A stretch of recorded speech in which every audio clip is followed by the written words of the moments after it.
আসসালামু আলাইকুম, শুভ সকাল বাংলাদেশ। আর এদিককার মাটি একদম লাল।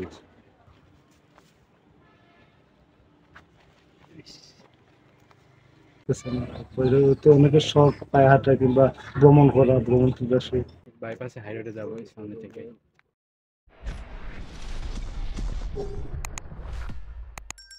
আসসালামু আলাইকুম, শুভ সকাল বাংলাদেশ। আমি পারদেশে পাইটা বাংলাদেশের 64 জেলা। আজকে আমার 43তম দিন এবং 27তম জেলা রানিং ব্রাহ্মণবাড়িয়া। গতকালকে শ্রীমঙ্গল উপজেলা থেকে চলে আসি হবিগঞ্জ জেলাতে এবং আজকে সেই হবিগঞ্জ জেলা থেকে চলে যাচ্ছি ব্রাহ্মণবাড়িয়া জেলাতে। হবিগঞ্জ থেকে ব্রাহ্মণবাড়িয়ার দূরত্ব একটু বেশি, তাই প্রথম দিন থাকবো আমি মাধবপুর উপজেলাতে এবং দ্বিতীয় দিনে চলে যাব আমি ব্রাহ্মণবাড়িয়া জেলাতে। বেশ কয়েকদিন পরে আজকে অনেক সুন্দর একটি সকাল পাইছি। দেখতে পারেন চারপাশে কুয়াশা, আর কুয়াশার ভিতরে হাঁটাতেও মজাই আলাদা।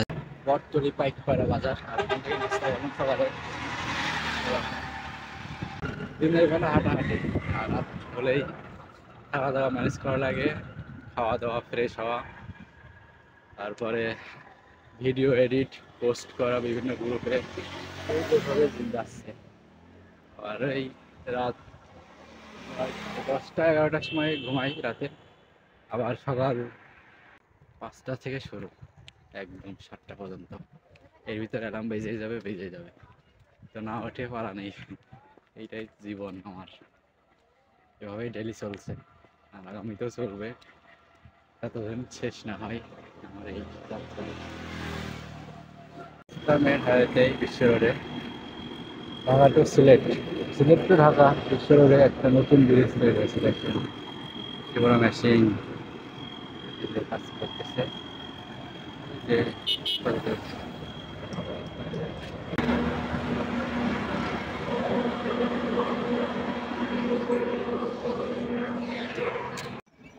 বিশ্ব রোড থেকে বাইপাসে চলে আসলাম গ্রামের ভিতরে। আর এখান দেখেন লাল মাটি যে মেশিন দিয়ে কাটছে,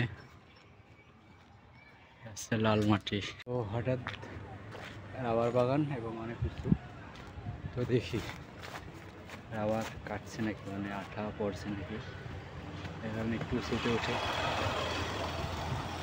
দেখা যাক কি হয়। আর এদিককার মাটি একদম লাল, এ দেখেন রাবার বাগানে উঠছি।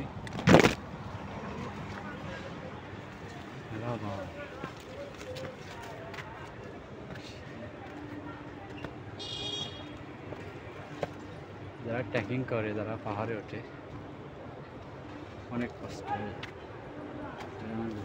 কালকেও বসছিলাম পাহাড়ে উঠতে, আর আজকে এখান থেকে একটু ঘুরতে দিয়ে আমি শেষ। কি বলবো, হ্যাঁ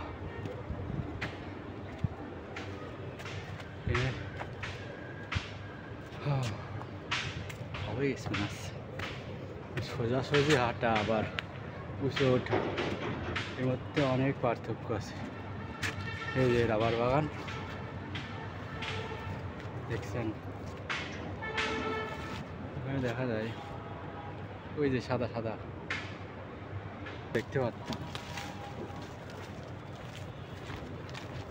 এই যে একটা পড়ছে,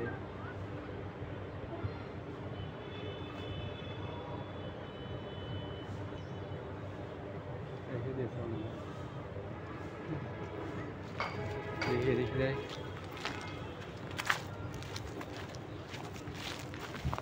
ওইদিকে সারি সারি গাছ লাগানো অনেক সুন্দর লাগছে। এখানে তো রাস্তা নিচে লাগবে, খুব সাবধান। চলে গেলাম ওখানে।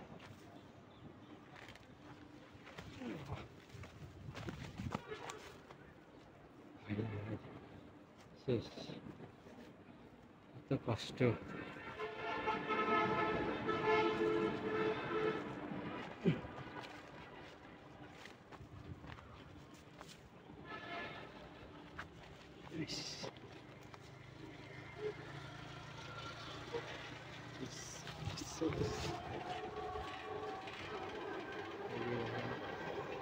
সুন্দর না, সারি সারি লাগিয়ে আছে।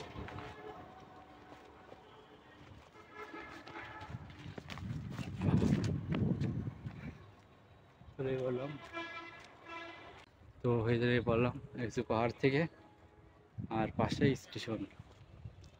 একটু গেলে 2 মিনিট হেঁটে হেঁটে ঘুরছি তো, এর কারণে মানে দর্শনীয় স্থানগুলো দেখা আসছে না, শুধু এই যাওয়ার পথে আশেপাশে যেগুলো আছে ওগুলো দেখছি। ইনশাল্লাহ কোন একদিন পুরো বাংলাদেশ খুঁটিনাটি দেখবে।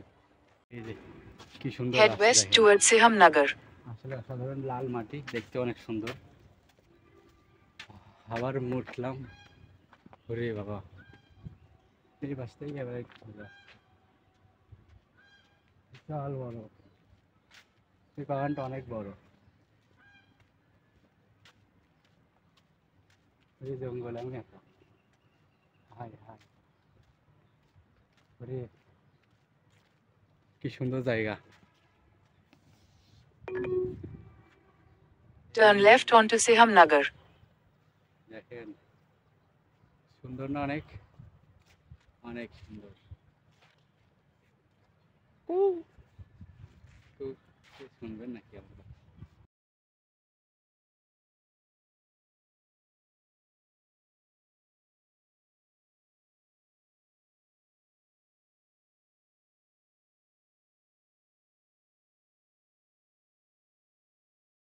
তারপরে চলে গেলাম সুলাইমান গাজী মাজারে। এই মাজারটা কিন্তু অনেক সুন্দর করে বানিয়েছে এবং এখানে কিন্তু পাহাড় আছে, দেখেন না, পাহাড়ে তো আস্তে আস্তে উঠে গেলাম এবং এখানে দেখতেই পাচ্ছেন কত সুন্দর একটি জায়গা। এখানে ধরেন এদিকে ধরেন মাজারই বেশি আর কি, আশপাশে ছোট ছোট অনেক মাজার আছে আর এটা অনেক উঁচুতে আছে, তাই এখানে উঠে আসলাম। ভাবলাম যে এখানে হয়তো বা কিছু আছে, তো এসে দেখছি একদম পুরো মাঠ ফাঁকা, কিছুই নাই, শুধু গাছ আছে আর মানে ঘর তৈরি করার কি লাঠি মাটি আছে এগুলাই। বিশ্ব থেকে নামার পরেই খালি পাশে পাহাড় দেখছি, মানে পাহাড়ে কোল দিয়ে যাচ্ছি আর এবং পাশে আছে রেল স্টেশনের মানে রেল রাস্তা। সুন্দর জায়গাটা, ভালো লাগছে। জি, পায়ে হেঁটে মাধবপুর কতটুকু সফর না মাধবপুর বলতে? মাধবপুর বাংলাদেশ সফর।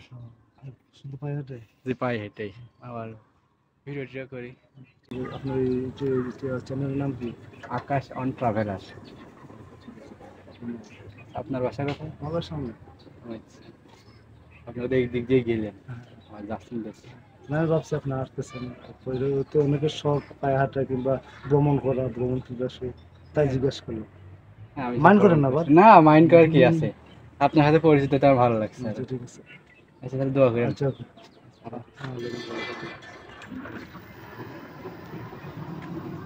তো এখন আমি আছি হবিগঞ্জ গ্যাস ফিল্ড বাজারে, ছোট্ট একটি বাজার, আর এখানে আছে কোম্পানি এই পাশে,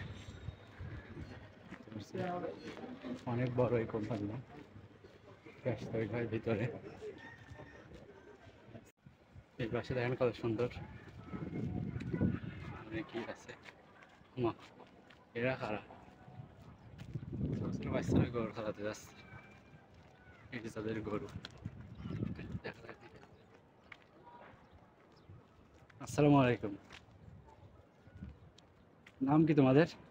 লালন। লালন। আর তোমার? তোমরা গরু চড়াতে যাচ্ছ? পড়াশোনা করো না? করি, তার পাশে পড়া এখানে। কত দূর যাচ্ছ এদিকে? এদিকে কত দূর যাচ্ছ? এদিকে কোন ক্লাসে পড়ো?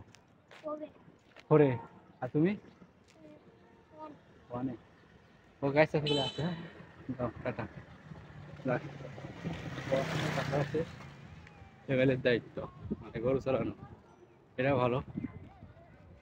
আর পাহাড়ে মানে এদিকে পাহাড় আছে, এদিকে পুরোটাই পাহাড়, পাহাড়ে গরু চড়াতে যাচ্ছে।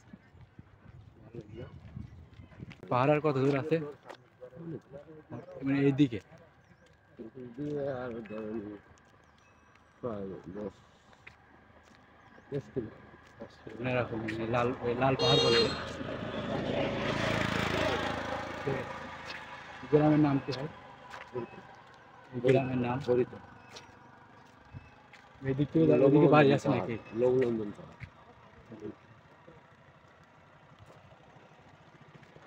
অনেক বড়, আমি সেই বিশ্বরোড দিয়ে নেমে ধরেন পাহাড়ি দেখতে পাচ্ছি, এর পাশে আসছি। নপরা পর্যন্ত নপরা পর্যন্ত যেতে চাওয়ান হয়ে আমি আর মাধবপুরে যাবো, ভাতপুরে যদি যান তাহলে আপনি হাই রোডে চলে যাবেন। মানে এমনি বাইপাসে হাই রোডে যাবো এই সামনে থেকে। এটা একটু ডেয়ারিং একলা যদি পারে ওই জায়গা থেকে গুগল ম্যাপ থেকে যাচ্ছে তো সমস্যা। হয়তো আর 100 হ্যাঁ হয় ওটাই।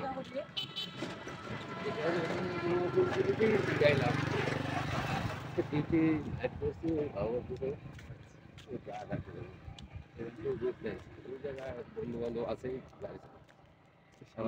মাঠে আচ্ছা হয়তো আস্তে আস্তে আসেন দরকার। ওইটা চলাফেরা করে আচ্ছা ভাইয়া অবশ্যই।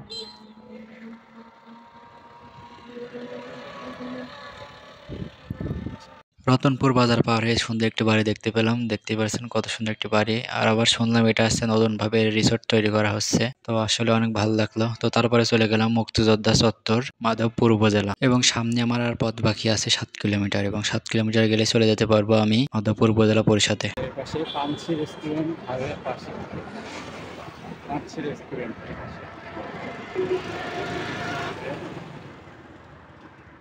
তো হবিগঞ্জ থেকে ব্রাহ্মণবাড়িয়া যাওয়ার আজকে প্রথম দিন থাকছি আমি মাধবপুর উপজেলাতে। তো ফাইনালি চলে আসছি মাধবপুর উপজেলাতে, আর আজকে রাতে এখানে থাকবো। তো আগামীকালকে ইনশাল্লাহ ব্রাহ্মণবাড়িয়া চলে যাব।